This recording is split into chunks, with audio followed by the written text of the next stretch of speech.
Think carefully about what you need to do on the day of the presentation to ensure all of your planning and preparation pay off.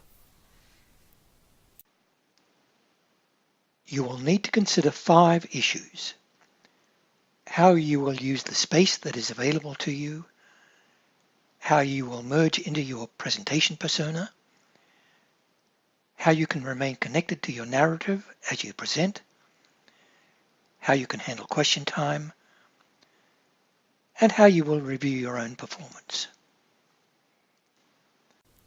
When you arrive at the presentation room, think about where you will stand and how you might move around without blocking anyone's line of sight.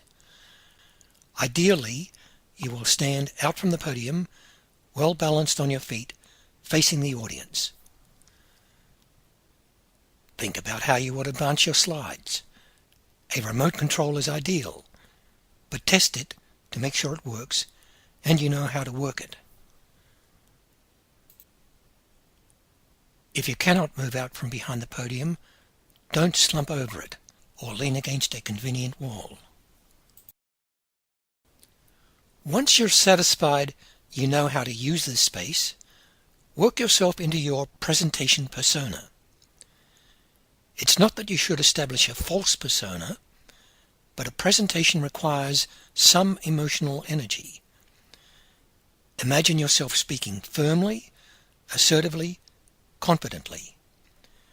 Mentally visualize your argument at a high level and then focus in on your beginning, your ending, and on any particular elements that might trip you up. When presenting, remain mindful of your argument. Some people present as if they're on autopilot. Remain aware of where you are in your argument, knowing what is coming up, and preparing yourself for it as you finish a point. Especially, you need to change rhythm as you approach your concluding statement, signaling to your audience that you are nearing the end. Also retain that mindful attitude for question time. Remember, a question that seems confounding at first is likely to become clearer after a few moments' thought. Be prepared to ask for clarification. You should not dismiss a question, but be prepared to defer it or acknowledge that you do not know the answer. Finally, after it's all over, cut out some quiet time to reflect on how you went. Every presentation is an opportunity to learn, and if you take that opportunity, you will one day realize that you have become far more accomplished than you once were. Was there anything that did not work? What can you do about that? Should you drop it from your repertoire, or can you fix it? On the other hand, was there anything that worked well? Remember that. You might be able to use it again, and you might be able to tweak it to make it even better. Become your own most knowledgeable critic.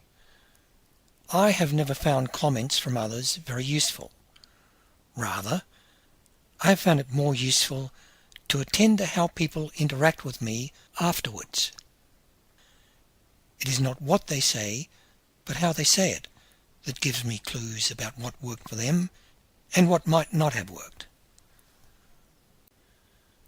To summarize, think about the space when you get to the presentation room.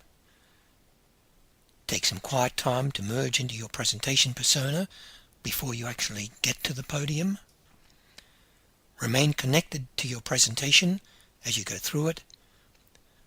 Remain confident that you will cope with questions if you give yourself time. And finally, critically review your own performance.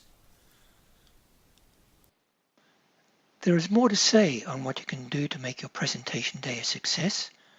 I cover that in my book, Presentations for the Knowledge Professions.